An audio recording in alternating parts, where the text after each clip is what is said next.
All right, thank you. It's a pleasure to be here. As we know, the topic of the lecture series is the passions. And since this is a little bit new territory for me, I should apologize up front that I'm not an expert on the passions. You might be led to believe otherwise because 10 years ago I published a book called Slaves of the Passions. But if you opened it looking for detailed inquiry about the passions, you'd be just as disappointed as a woman who the philosopher Kate Mann describes meeting on a subway in Boston while she read a copy of my book. The one next to her is reading 50 Shades of Grey and looks over and asks, "Ooh, is that a good one?" And if you open the book looking for detailed inquiry about the passions, you'd be equally disappointed. Not only is there nothing steamy going on in the book, although I'm passionate about the topic, the word passions only shows up at the place where I explain the allusion in the title to an expression from David Hume. So I'm not an expert on the passions in general, but today I'm going to talk about regret as a particular case of a passion, and I'm going to be talking about a particular phenomenon about regret, namely the role that regret sometimes plays in significant life decisions for at least some people. Okay, that's me moving my way into the topic. I do think that although regret is not the most common emotion or passion discussed by philosophers or theorists about the passions, nevertheless, it's a very good example of many of the traits that philosophers have taken to be paradigmatic of or puzzling or significant about the emotions. So regret, we can talk about being overcome by regret when you think about some past choice. You may be thinking about how your relationship with your parents disintegrated over time, and that's something that you may become overcome by regret. And the expression overcome by is a passive rather than active expression. Being overcome by regret is not something you do, it's something that happens within you, and that makes passivity an appropriate way. That's the expression the passions is about the passivity of the emotions. However, part of what makes the emotions philosophically interesting is they're not just passive. Rather, emotions or passions can be rational or irrational. For example, it's rational to regret not bringing your connection for your slides or your relationship with your parents disintegrating. It's not rational to regret things that turn out really well or that were wise choices to make at the time. Those things are not rational or appropriate to regret. And one of the distinctively puzzling things that's led people to publish thousands of papers about the emotions is precisely how the passivity of the emotions relates to their rationality. And again, with regret, there's a third characteristic that's very common or typical of typical emotions or passions, and that's that they're embodied. You see this facepalm gesture is very typical. When you experience regret, just like when you experience sadness, you're withdrawn. And when you're elated, you have an upward feeling of your body. When you're fear, you tremble. And when you fall in love, your heart speeds up. When you experience regret, it's an inward turning. And the facepalm is a very typical physical manifestation of the way of what's typical of regret. So again, these are typical features that are typical of emotions in general. I'm not going to be focusing on the features, except for one thing I'll comment on later. Mostly the things I'll be talking about are very specific to regret. But I note that it's typical in many ways of the passions. Okay? My path in this topic is very different from my path into very many philosophical topics. Most of my work comes out of thinking about other things I've been working on or seeing connections between one topic and another topic, looking for some abstract connection, or realizing that there's a hole in something I've worked on and wanting to find the answer. My way into this topic is quite different. It comes from my personal experience of when I've had major decisions to make in my life. When to get married, whether to take a job, where to go to graduate school, whether it was time to have children. And when I had each of those decisions to make, what I found is that often I would be gripped by uncertainty. I would get up in the morning and have trouble thinking about my decision. I would think about it all day. I would go to bed, and the next day I would get up and I'd be in the same place. Until I found it possible to think about this decision through the lens of what I might regret. In my own experience, just speaking for myself, testimony, I found this in many cases to be a powerfully illuminating lens to think about this decision. Since that's my way into the topic, I'm going to start today by telling you some stories about characters who experienced their major life decision-making in the same way that I have experienced some of my major life decision-making and found it powerfully illuminating. I don't claim this is the only way to think about major life decisions. You may never have thought about major life decisions in this way. That's not important to me. What's important to me is that it's intelligible. And after clarifying some features of the cases, then I'm going to go on to describe a couple of really simple theories, naive ideas you might have about the nature of regret and why it is that regret might be the right kind of thing to play a role in some kinds of decision-making, including perhaps major life decision-making. And we're going to see that these theories, although they have a lot going for them, really don't fit very well with the phenomena of somebody who has this experience of wanting to take this decision very seriously, when they're making a major life decision, finding the phenomenon of what they might regret powerfully illuminating. And that's going to create a puzzle. That's the puzzle that got me philosophically interested in this as a topic. And then I'm going to turn to tell you a little bit about my positive account insofar as I have one. It's going to be a little bit sketchy, but I'm going to try and make it work. And that positive account is going to be a kind of narrative account. It's going to be that regret has a role to play in the stories that we tell ourselves about our lives. And then if there's time, I'll say some sketchy things about some possible payoffs a little bit more generally. So let's go right ahead to the stories. I'm going to tell you 4 stories of 4 characters. They're all fictional, mostly. And each of these characters faces a major life decision, a decision in which they at the time recognize that which choice they make is going to have major implications for the future direction of their life. And each of them has trouble with this decision until they think about the decision through the lens of what they might regret, and then they find it illuminating. Okay, just to get you warmed up for the way that I've experienced this topic, this is the phenomenon that I want to try to understand. And the first case is the case of Reginald's last chance. So Reginald has recently met somebody new, Adele, who lives in his neighborhood. They've hit it off really well. They've had 2 promising dates. They have compatible interests. They have compatible careers. She lives in the same city. She's not planning to move away. Everything seems very promising, at least as far as Reginald's experience of the first 2 dates of any past relationship have gone. With Adele, there's only one problem.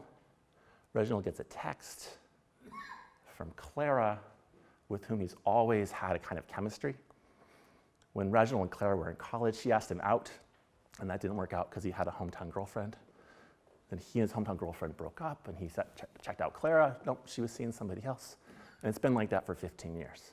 They've had a lot of misconnections, but they've always had a kind of chemistry. Whenever he sees Clara, they felt something, and that's always been an important aspect of, it's always been there, okay? However, Clara lives in another town. Their careers are not obviously compatible, and moreover, Clara kind of goes through boyfriends. And so the prospects of his relationship with Clara working out really well are not that high. However, he thinks that would be really cool if it did work out with Clara. And Reginald's having trouble. Not for a long time, hopefully, because Clara texted him about being in town tonight and newly single. Okay, so he's not having a long time trouble, but he's thinking about this, and at first he's really puzzled about what to do. One thing is very clear to him. He shouldn't go out with Clara and then set up a 3rd date with Adele if it doesn't work out with Clara. He thinks that's incompatible with how his relationship with Adele is going. So he's just at the point where his relationship with Adele is going to turn into the beginning of a relationship, and that's not the plan. He's got to choose. That's the way he sees it, and he's puzzled. Until he thinks about it through the lens of regret. And he thinks to himself, there are really incompatible values here, values about stability and promise, and also this history of something interesting in my relationship with Clara. And yet, I have a lot of uncertainty. Things could turn out really well with Clara, or really poorly. They could turn out really well with Adele, or really poorly. I don't really know how that's going to go. But one thing I know is that if I go and have my 3rd date with Adele, and give up this opportunity to try to make this connection I've been missing for 15 years with Clara, and it doesn't work out, if it turns out that I'm 3 dates and done with Adele, and there's nothing interesting that comes with that relationship, I could regret that for a long time. I've spent 15 years not getting this opportunity to connect with Clara, and that's something I could regret. On the other hand, he thinks to himself, if I pursue this opportunity with Clara and it doesn't work out, which is pretty likely, he admits to himself, I still wouldn't regret it because Adele hasn't played that prominent a role in my life. I could easily forget about her as I've forgotten about several other people who I've had 2 dates with. And since he thinks to himself about the case this way, as soon as he thinks about it that way, he finds it clarifying. He thinks, gosh, I've got to go out with Clara. And so rather than arranging a 3rd date with Adele, he texts Clara back. So again, what I want to get out of this case is not that you have to imagine that if you were in this situation, that's what you would do. Or even if you're in this situation, you would find it illuminating to think about it through the lens of regret. What I want you to see is how it is that Reginald might intelligibly think about his decision in that way. My second case is the case of Crystal, who's applying to fellowship programs in oncology in the United States. And Crystal has interviewed at 2 different fellowship programs, one at University Medical Center and one at Regional Hospital. And University Medical Center is a great opportunity. It's the most prestigious program in her field. The faculty at University Medical Center, their research lines up very well with the topics that Crystal has been most interested in the past. And University Medical Center is so prestigious that her neighbors know about it. When her neighbors look on the websites of doctors and they see that those doctors trained at University Medical Center, they're like, oh, we should go to that doctor. Okay, so everywhere she goes, people know about the prestige of University Medical Center. But when she visits University Medical Center, she kind of gets a bad vibe. It might be because she didn't have a good breakfast that morning. She's not really sure. But something makes her a little bit uncomfortable. She can't put her finger exactly on what the evidence is. Okay? But she's a little bit uncomfortable about University Medical Center. But when she goes to regional hospital, things click. She loves the people. She feels very comfortable about the culture of the institution. She identifies strongly with the individuals who are going to be teaching her to be a better oncologist at Regional Medical Hospital. And so she really likes the idea of going there, despite the fact that it's not famous. It might not have the same cachet for getting her a career in medicine. There's one hitch. The way that fellowship programs work in the United States is through a kind of cartel. They don't admit students, and then students get to decide where they're going to go and be a fellow in training. Rather, there's a match program. And the match program is designed to make sure that everybody can get their highest preferred outcome, rather than missing an opportunity to be the fourth ranked candidate at some other program because they have a deadline to decide about their first rank, the program that admitted them. And so the way the match works is every candidate submits a ranking of programs based on where they prefer to go. And every program submits a ranking of candidates based on who they'd like to admit. And then an algorithm tells the candidates where they're going. And the algorithm is designed so that you never end up at a program that you've ranked lower than a program that would prefer to have you to somebody they got. So the algorithm is guaranteed to make sure that if you submit your genuine preferences, you're going to get your most preferred option who would have you. And the only thing you lose is, it's a cartel, the opportunity to bargain about your wages, okay?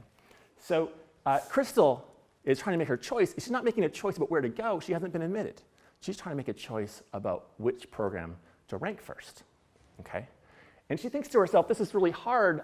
They're really incompatible values. I see how it could be good for my career to go to University Medical Center.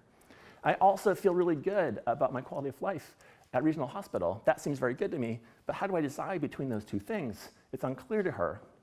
And then she thinks to herself, gosh, if I rank University Medical Center first and I end up there, and things don't turn out so well, at least it would be hard to regret that choice. I wouldn't regret it a lot because it's hard to regret taking the obvious choice. It's a very obvious choice to go to the most prestigious program in your field that's going to give you all the opportunities. It's very easy to explain to myself why it is that that was the right choice to make. I couldn't regret that, or I wouldn't, or I'd be less likely to. On the other hand, if I rank Regional Hospital first and I end up there, and I'm wrong, and it turns out that I felt good about it just because they're really desperate for strong candidates, so they put on a really good show. And so actually it's not as great as it seemed.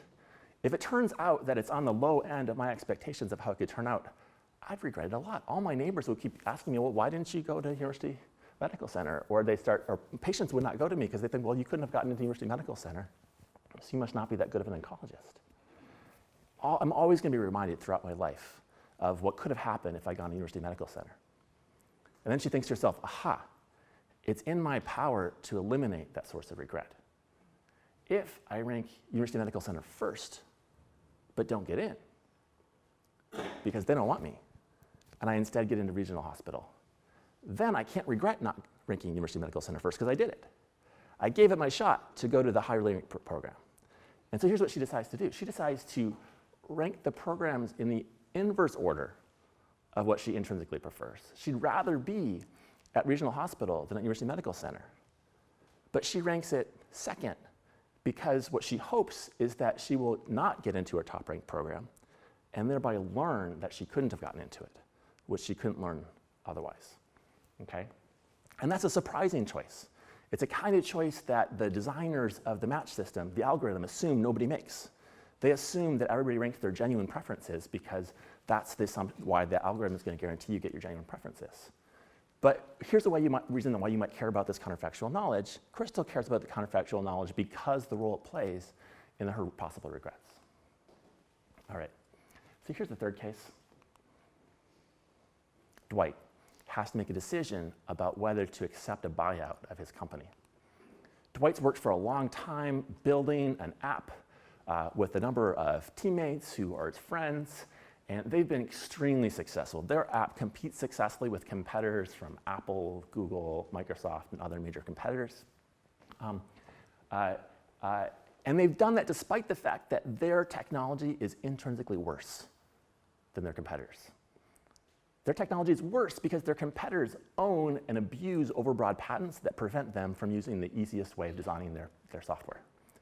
But what Dwight and his team are good at is they're good at clever patent workarounds, which enable them to design a product that will still achieve the same goals despite the fact that they can't use the simplest, most obvious technology in order to achieve those goals. And they're kind of good at marketing. So they've done really well. And Google is really worried, and they'd like to buy out Dwight's company. But they're not interested in buying out Dwight's company so they can continue to promote Dwight's product. They have their own product. And remember, their product is better than Dwight's. Their product doesn't have all these kludges and workarounds around the overbroad patents because they own the overbroad patents. Okay? So their plan is not that they are going to promote Dwight's product. Their plan is they're going to pay Dwight a lot of money in order to sync his product. But they're going to bring him on board. They're going to give him the same kind of work he's had all along. He can bring his whole team. His team will still get to work on clever patent workarounds to work around the overbroad patents from Apple and other organizations. But his project is going to be discontinued. Okay? And so Dwight's feeling like, oh, this is a really incompatible choice. On the one hand, I've got the values of autonomy and achievement and pride in my product and feeling like I'm beating the man, right? And on the other hand, I've got money, right? And not that I don't have money being pride on my own. If he's on his own, his company might be worth more in the future. He's taking a bet on his product being something that's even more valuable, something he can make more money out of. Maybe he could sell to Apple down the road for even more money.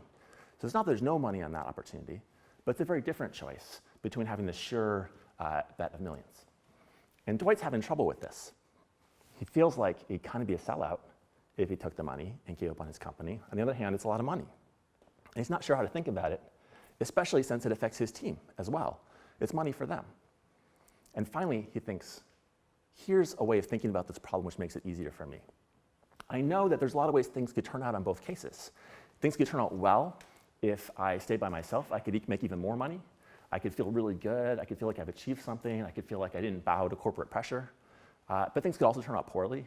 It could turn out that despite the fact that Google wants to buy me out to avoid competition, in fact, they compete very well against me and kind of end up with nothing. On the other hand, if I join the man, things could turn out really well. It could end up I've got the millions, and it's just as exciting, and I feel really good about my next product. On the other hand, things might turn out not that well if he joins the man. And so he's trying to choose between these two things. But he thinks, gosh, if I stay a little guy and things don't turn out well, that's not something I could regret because that's standing up for all the things that I believed in and worked for. On the other hand, if I join the man and things don't turn out well, all I have to show for it is a pile of money, and I would regret what I gave up in order to do that. And so Dwight thinks about it that way. He finds that clarifying. He goes and tells his team, and they say, oh, that makes sense. Let's hold out. Okay? I've got one more case. Sylvia has a job offer in a new town. Great job offer, better salary, new opportunities at work. She's going to have opportunities to advance in her career, more autonomy in her work, new challenges on the job. On the other hand, moving to the new town is going to involve asking her partner to move with her. Her partner's going to have to change her job. They're going to have to go through a lot of transitions. There are costs. At first, she thinks the opportunities are worth it. It's worth asking my partner to come with me to this new city for this new opportunity because of how good this opportunity is for me. But there's one complication, and that's her sister, Monica. And Monica and Sylvia have been very close. Monica lives in town with Sylvia. They've been really good friends. They spend a lot of time together, except that Sylvia and Monica's relationship is kind of on the outs. Given the way the relationship was, it definitely wouldn't be worth giving that up and imposing the cost on her partner to move to the new city. But given the way the relationship is right now, that's not such a big thing to miss. In fact, it might be less stressful to not be around Monica the way she is now. Okay?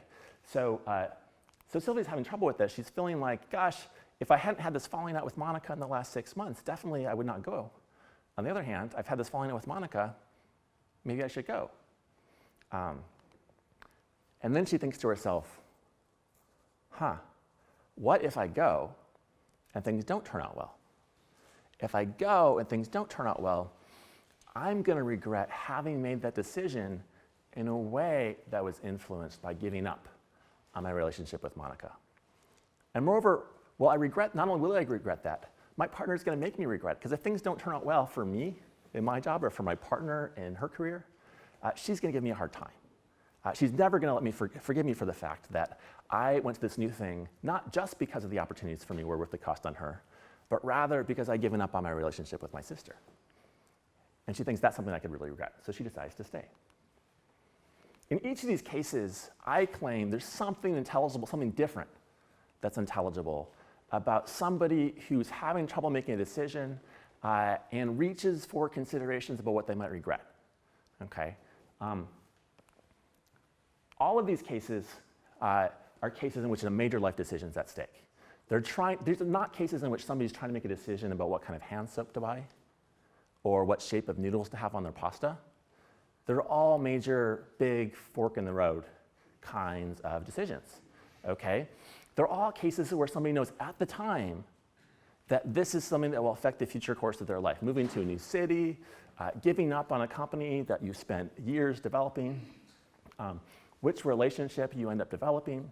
These are the kinds of things not only that can have effect on our lives, but that we know at the time can have major effects on their lives, and we expect them to, okay? The second thing I want to point out is that I'm not claiming that this is a necessary way of making major life decisions. I'm not even advocating it. I'm not saying it's better. I'm just saying that's intelligible for some people. In fact, I'll restrict that claim. If you don't find it super intelligible, I'm going to say it's intelligible to me. And it's important to me to understand how that could be intelligible, because as we'll see, given these simple theories about how regret works, it's not obvious why it should be intelligible. And that's something that I want to earn the right to, okay? So the main claim I want to make is that the way that it makes sense to make decisions, not the way that you have to make decisions. All right. Second observation, all of these cases involve asymmetries of regret. There's one choice that the person anticipates regretting more, or there's a condition under which they anticipate regretting it more, or they think it's more likely that they'll regret it, or that the way that they'll regret is different. There's always some asymmetry. Only if there's an asymmetry is thinking about regret going to help you make a choice. There's got to be something that's different about the two sides. But what I don't want to say that there is something that's necessary about the very broad features of these cases, which forces you to go with an old possible connection over a good new opportunity in a romantic relationship. I don't want to say that there is something about choose whether to sell out that says that regret has to always go with selling out as opposed to sticking with your own company. Okay? I think every one of these cases has features that can be exploited in order to, or subtly changed in order to make it the case that considerations about regret might line up in the opposite direction. And you might even have been imagining the cases in such a way that you imagine that if you were in that situation, your regrets would be on the other side.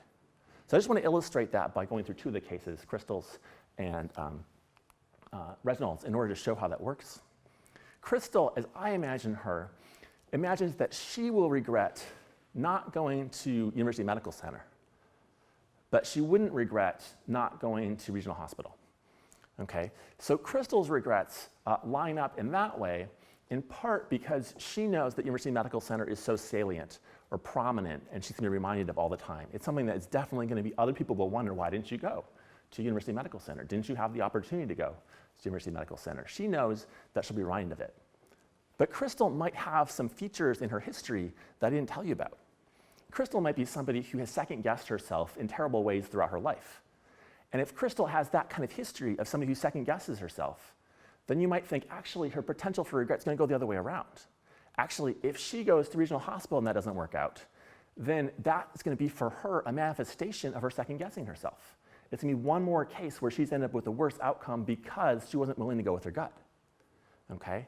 And so if that's a feature of Crystal, if that's a feature of her history, if that's a feature of her psychology, it might actually be the case that the choice that would amount to second-guessing herself is the one that, if she makes it and things don't turn out well, will be a better cause for regret. Okay?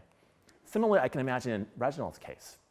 Although, as I described it, I imagine that Reginald thinks he'll regret not going with Clara, the one who texts him, and he's got this past relationship with, more than he'll regret not going with Adele, this person who hasn't known that long.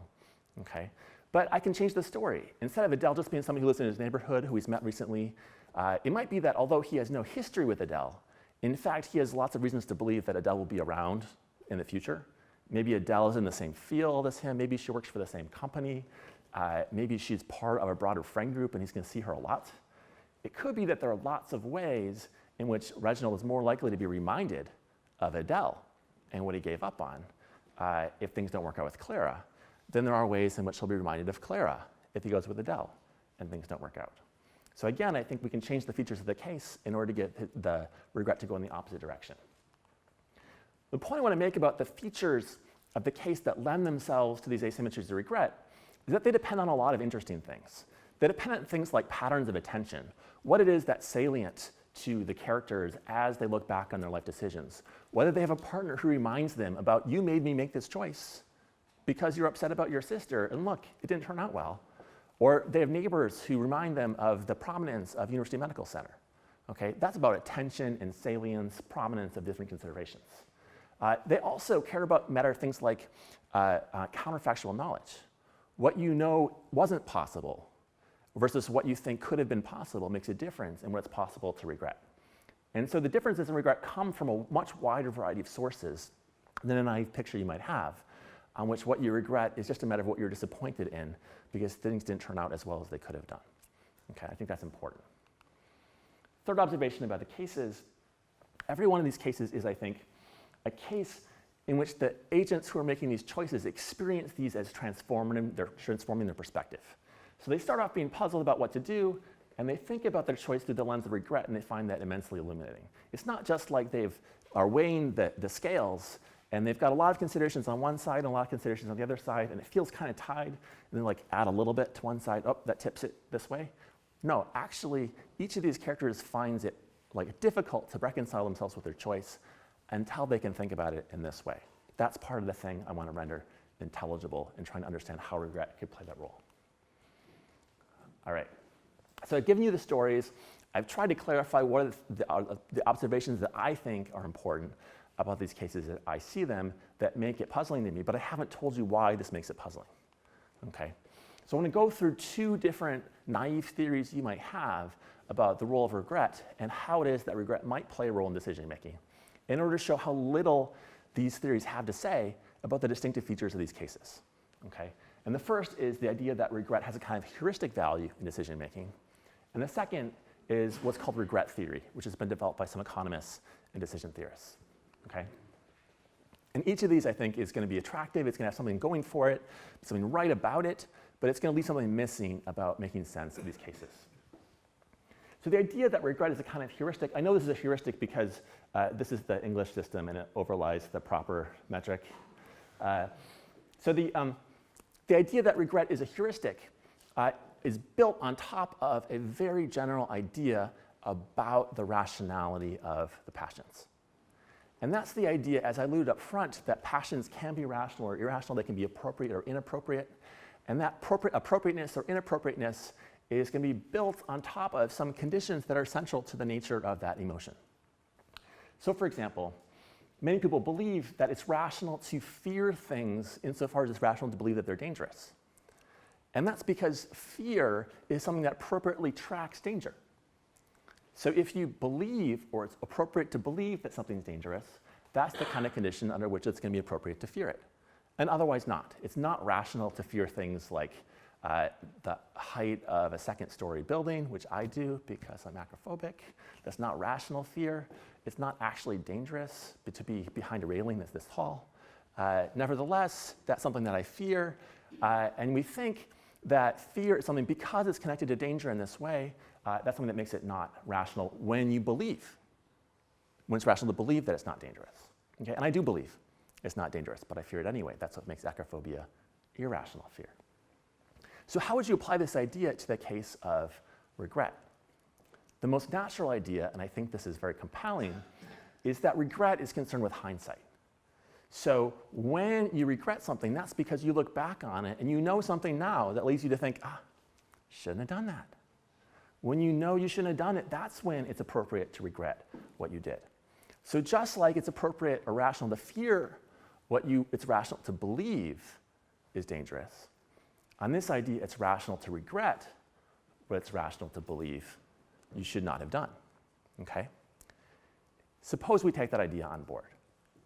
If that idea is true, then we can use it, we can use that idea in order to link what it's rational to believe, to regret, and what's rational to believe that you should not have done, with a connection between what it's rational to believe you will rationally regret, okay? And use that.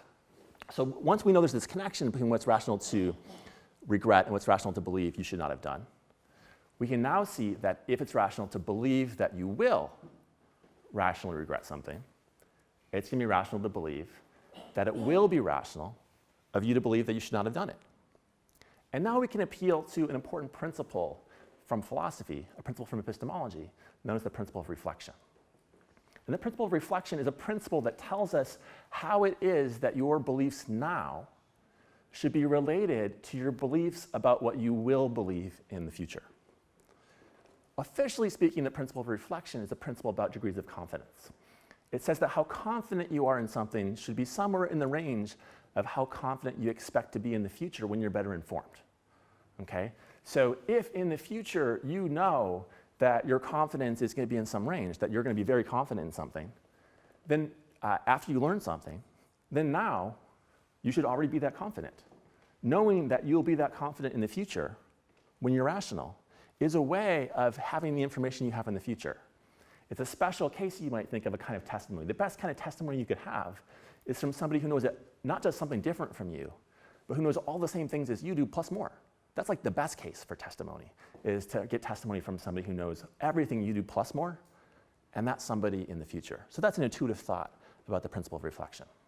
So officially, the principle of reflection is about how confident you should be, but you might think it extends naturally to outright beliefs. If you believe that you will in the future rationally believe something, then it's going to be rational for you to now believe that that very thing, okay? That will be an extension of the principle of reflection.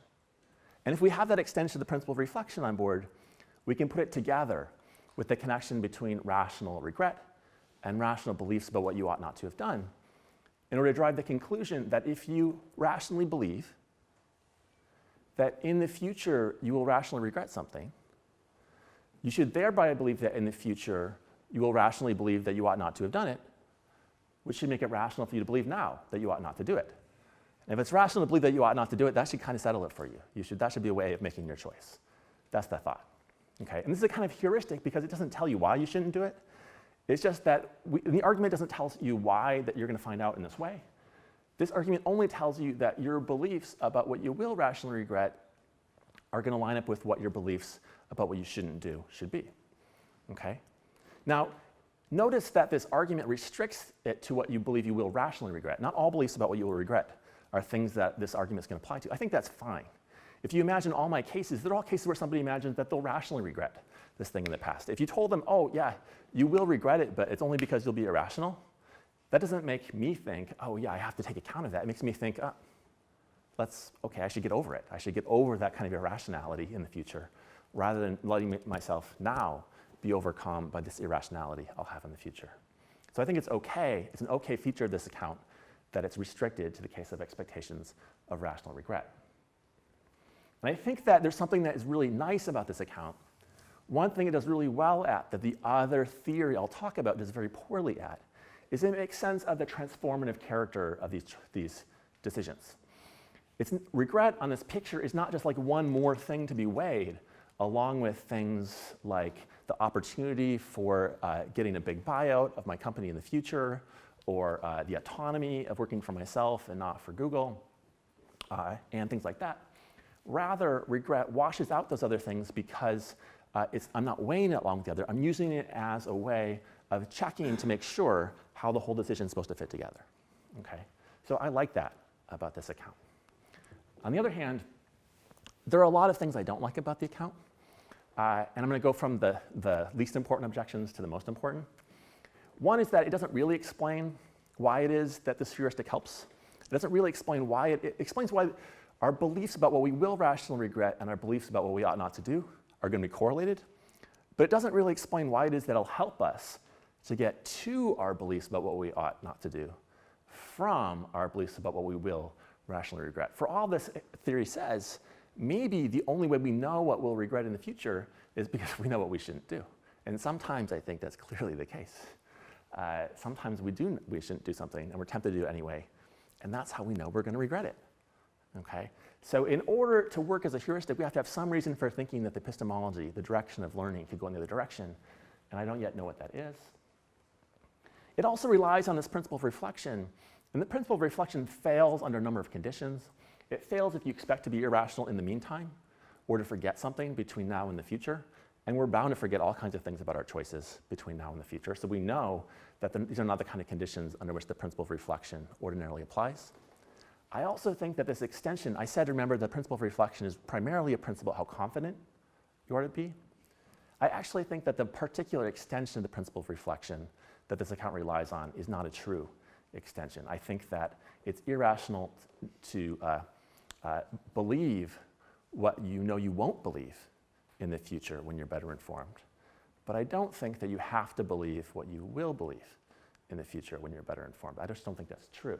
And there's a longer story about that. It also fails to make room for degrees of regret. I think each of the agents might not just know what they will regret, but it's going to be important to them how likely it is that they are to regret it. It's not that they think they will regret each choice, that there's some chance that they're going to regret it. That's important. It's also important to them how much they're going to regret it. For example, each of the agents might regret each thing a little bit or some of the time. What's important to them is that the only regrets are only possible on one choice, but rather that the range of regrets or the severity of regrets is going to be significant. And this explanation doesn't really take account of that. It also doesn't make sense of the role of attention or counterfactual knowledge in our experience of regret. And those are things that I thought, remember, are important. They're things that help to explain why it is that I could affect which of these two choices seems more appropriate object of regret by telling you more features about those cases, telling you about what they're going to know, about what could have happened given their other choice, and what it is that's going to be brought to their attention as something that's going to be significant or important. So those are all things that it doesn't do well. And finally, the principle, this account really relies on two things. It relies on the idea that what you should believe now about what you ought to do should line up with what you expect to believe in the future about what you ought not to have done. And also that regret should line up with hindsight. And I don't think those two things can be true together. I don't think that our beliefs now about what we ought to do should both line up with what in the future we believe we ought not to have done, and also that regrets should line up with what we believe we ought not to have done. And the reason I think that has to do with kinds of cases where we have to act under uncertainty. There's a very famous case introduced by Donald Regan in 1980 that's come to be known as the miner's puzzle. And it's just an illustration of a broad class of cases where you have to make decisions where you don't know what's going to happen. And in this particular case, you are the operator of a mine, and this is a bad day at your mine because there's water flooding into the mine, and there are 10 miners who are trapped in the rising waters. And if you, depending on what you do, some of them are going to drown. And you have three choices. You could block one of the shafts so that the water flows into the other shaft, or you could not block either shaft, so there's water flowing into both shafts, and you don't know where the miners are. If you block shaft A, and the miners are in shaft A, then you win, because you save all of their lives, and shaft B floods and no one's in there, okay? And so you win. But on the other hand, if you block shaft A and all the miners are in shaft B, all 10 miners are going to be dead. Similarly, if you block shaft B and the miners are in shaft B, you win, and you save 10 lives. But if the miners are in shaft A, you've just killed all 10 miners. And if you don't do anything, if you just let the water flow into the mine, then one of the miners at the bottom is going to drown, but you'll save 9 miners. And I think all of us would let the water flow into both shafts. None of us are going to take a 50-50 chance of killing all 10 miners for a 50-50 chance of saving one additional miner, okay? That's the decision we're all going to make, okay? But in the future, we're going to know more than we know now. After we let the water flow into the mine, and tragically one of the miners ends up dead, we're going to find out where the miners were. And we're going to find out one of two things. Either we're going to find out that the miners were in A, or we're going to find out that the miners were in B. If we find out the miners were in A, then we'll say, that's the one we should have blocked. We shouldn't have let the water flow into both And if we find out the minors are in B, we'll say, that's the one we should have blocked. And it follows from that, in ordinary deontic logic, that we shouldn't have blocked both. So we should all know that in the future, when we're better informed, and we haven't forgotten anything, and we've only rationally responded to learning more things about the case, we'll look back and we'll say, we shouldn't have done what we did. But I don't think that in this case we should look back, we should say to ourselves, we should block one of the shafts just so that we don't regret it in the future. In this case, or even say that's what we should do. In this case, I think it's very clear that we know what we should do. We should let the water flow into both. So I think one of two things is true. Either ought claims of this kind, these practical ought claims that depend on uncertainty, and of course, all of the life choices depending on regret are all cases that depend on uncertainty. That's important for regret manifesting itself. Regret manifests itself when uncertainty is resolved. So that's an essential feature of the cases. All of these cases, I think, are cases where we shouldn't respect our future beliefs about what we ought not to have done.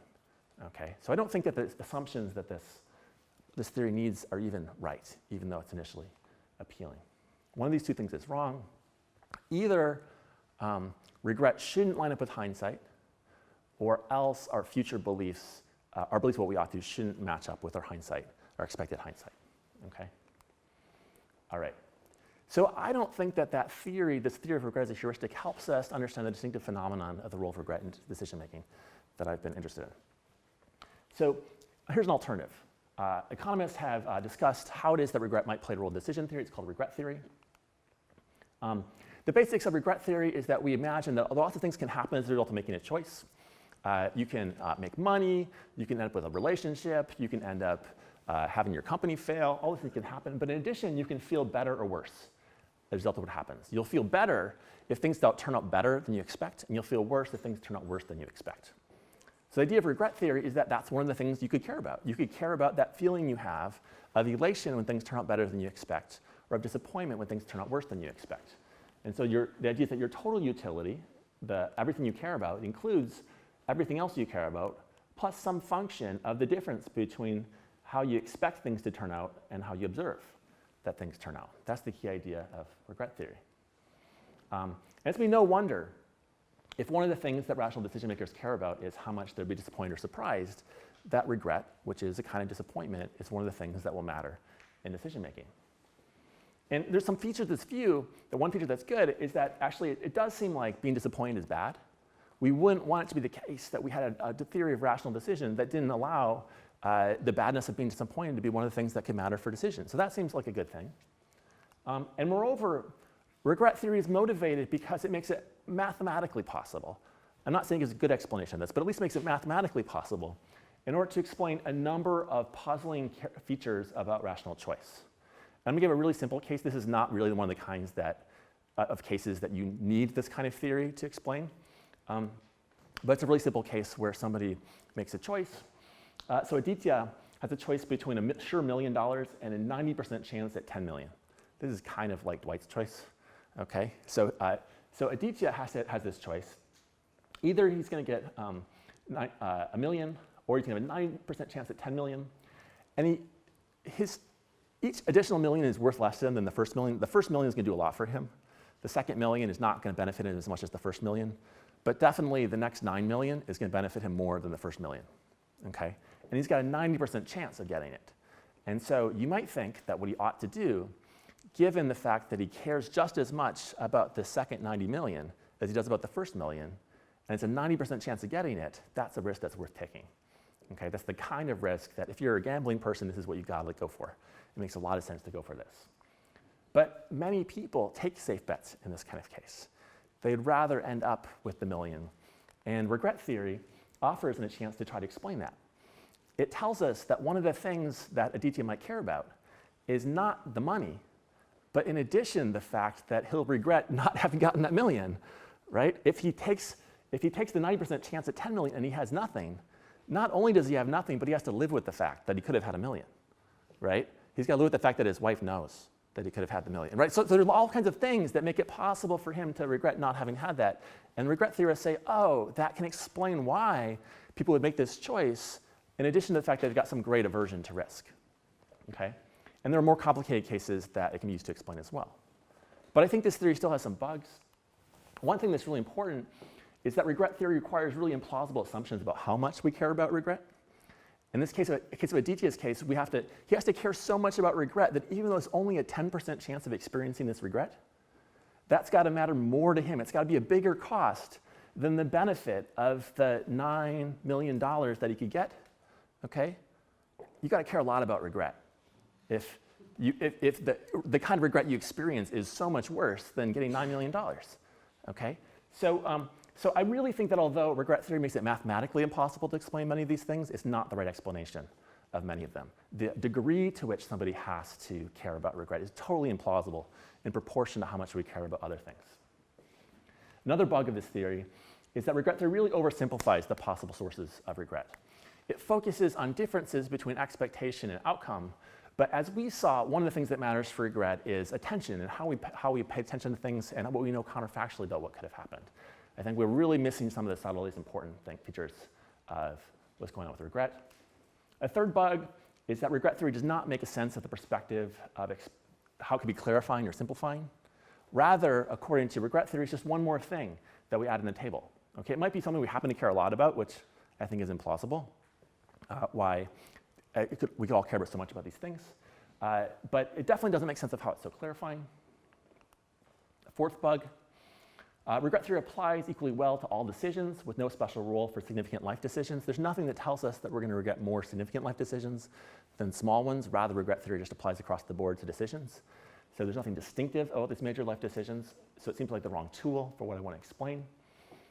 And finally, this feeling described by regret theory of being disappointed, it's very puzzling why that's the right kind of thing to care so much about in these central life decisions. So again, I'm not really comfortable that regret theory gives us the tools that we need.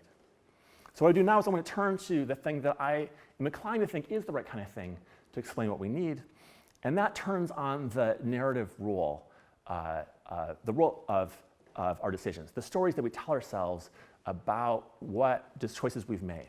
Okay? So my proposal is that there's a kind of regret, maybe not all regret is like this, maybe some regret is like disappointment, but there's a kind of regret that is hooked up with how we're able to live with the choices that we've made in our lives.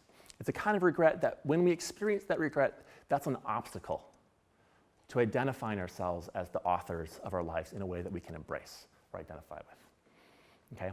And so this idea is a special case of a broader idea in philosophy that narrative is very important. Okay? And everybody's got some story to tell about their life. And the stories we tell about our lives, especially stories that we tell about our action or agency in our own lives, are very important. So I'm going to come into this the way that I come into it and learning about this topic myself, and that's the work of David Velleman. David Velleman believes that each of us cares very important about understanding our action and understanding how we get to where we are, and that the kind of understanding that we're looking for is a kind of narrative understanding. So I want to work into that with the example that originally motivates Velleman. And that's a case where you're walking down Fifth Avenue and you forget where you're going. So imagine you're walking down the street and you forget where you're going. What do? You stop. If you don't know where you're going, you stop until you figure out where you're going. You don't just keep going there. Maybe you're not going the right direction. Okay? So that seems like a very simple observation, but for Velleman it's important. When you don't know where you're going, you stop because you need to figure out what you're doing. And each of these agents, I think, who have their major life decisions, are stopping and trying to figure it out before they move forward. They're all experiencing the same thing on a larger scale than Velleman's describing on the smaller scale of walking down Fifth Avenue. And what Velleman used to think was that the kind of explanation we were looking for was a kind of causal explanation of our action. We need to understand what our motive was in order to understand where we're going. And what he came to believe is that it's not just a causal explanation we're looking for. We need to make sense of ourselves. What we really care about is making sense of ourselves. And what Velleman argues is way stronger than I'm going to assume. He believes that we care about this so much that caring about this is what makes us agents. Okay? What makes us people or creatures that are possible of acting is that our behavior is in part motivated by the goal of self-understanding. So Velleman would tell something about human action. I don't want to do that. I just want to suggest there's something intelligible or central or natural about caring about making sense of ourselves in this sort of way. Okay? So our drive to make narrative sense of ourselves can manifest itself in various powerful ways. And again, I'm going to give you some that Velleman likes to talk about. So for example, there's a study that he likes to cite that showed that if you ask people to predict whether they're going to vote in an upcoming election, people who predict that they will vote are more likely to vote. And so Velleman loves this because he thinks all action is self-prediction. So this is a special case of self-prediction. So it's a very good case of action. Another case that he likes that I like better is, again, this is part of the physicality of emotions. This is shyness. Social psychologists who've studied shyness have found that if you take people who are naturally shy and you explain to them that the physical manifestations of how they're feeling come from somewhere else, they come from, for example, caffeine that they've been drinking, okay? Then you put them in a social situation, they will behave in ways that are less shy than they otherwise normally behave. Okay, so you take people, and this is very important for the physicality of the emotions. It's also very important by people like Jesse Prince, who think that emotions are constituted by these physical characteristics. You take these people, and their self-understanding of where this physicality comes from, shapes their action in powerful ways. So that understanding, it gives them a picture, it gives them a story about why it is that they're in the situation that they are, and why it is that they have this feeling which shapes how their behavior is going to affect. And that suggests that when people who are shy respond differently in social situations from people who are gregarious, it's not just shyness itself that does the role, but rather it's in part their self-understanding as somebody who's shy. Okay? That way of understanding themselves is being a kind of character. A shy character is the thing that shapes their action. So these are some kinds of manifestations of how it is that in surprising ways our caring about the kind of story that we tell about what's going on can manifest itself in our actions. And what I want to say about regret is that there's this particular kind of regret that plays this role in the story we tell about our own lives. And in particular, that it's an obstacle to owning our past decisions that alienates us from our life story. Okay, so I'm going to very quickly go through the cases, and then I'm going to wrap up. So all of these cases involve major life decisions. In all of these situations, there's a kind of narrative inevitability to this decision. So there are lots of decisions that we make that have impact on our life, but we don't know it at the time.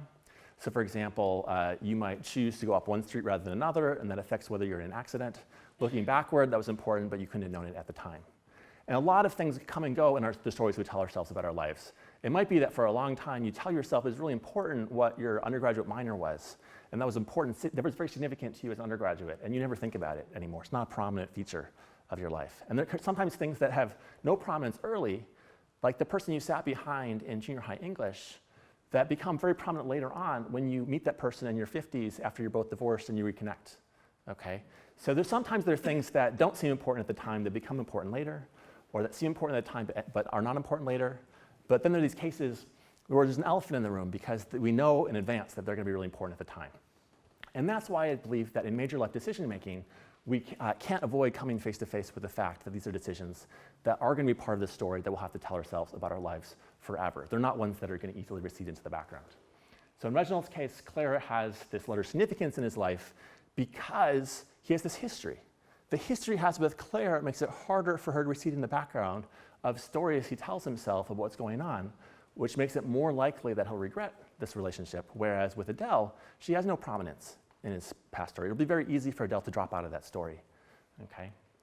Similarly, in the fellowship match, it's going to be very difficult for Crystal to leave the significance of giving up on University Medical Center out of her life because that's something that other people care about. And so when you're trying to make sense of your own life and how you got to be where you are, the fact that other people care about that in an important way is something you won't be able to give up on. Similarly with Dwight, I think Dwight's case is a little bit different. With Dwight, I think what he's doing, if he accepts the buyout, he's eliminating possible stories he could tell himself later about his life. Before the buyout, there are lots of stories that are consistent with his current life.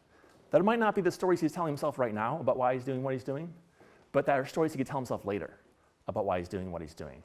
That he was fighting the man, that he was trying to achieve something on his own, that he was independent, that he cared about his employees, that he didn't care about money.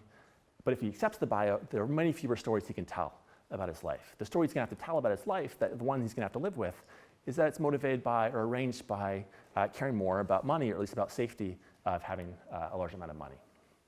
And similarly with Sylvia, she's concerned about her relationship with Monica, and her relationship with Monica is the kind of thing that can't recede into the past. It's something that is going to be part of her story. She's only got one sister. It's something that her partner is going to know was instrumental for her in their decision making, and it's really hard for her to make sense of her life in a way that leaves Monica out. Okay? So that's why I think that in each of these cases, there's this really prominent role for this. And finally, what I'm pointing out is that this idea is very specific to major life decision making. In these cases where we have this elephant in the room, where we know in advance that something significant is going to happen, that's the cases where it makes sense to pay attention to regret. In cases where that's not the case, that's not true. It makes sense of some of the key asymmetries.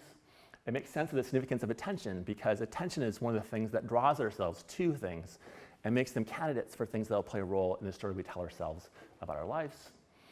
It makes sense of the role of counterfactual knowledge, because it's, when you have this counterfactual knowledge, it enables other kinds of stories about how you got to be where you are. I believe that it makes this kind of decision making intelligible without making it rationally necessary. It's understandable. Caring about what kind of story you can tell yourself about your life is something that I think is an obvious candidate for something that makes sense to care about. It's not just a bad feeling, okay, but rather it's centrally connected to agency. If who we are is partly determined by what we've made of our lives, if making life decision is the opportunity where we become the authors of our own lives, it's understandable in an obvious way why that something might be actually be important and not just one bad feeling among others, especially important for the case of action, of decision making. And finally, that shows us how it is that it can be something that could potentially be central. So I'm going to stop there without telling you about my speculative morals. And thanks for this opportunity. Hope you don't regret it.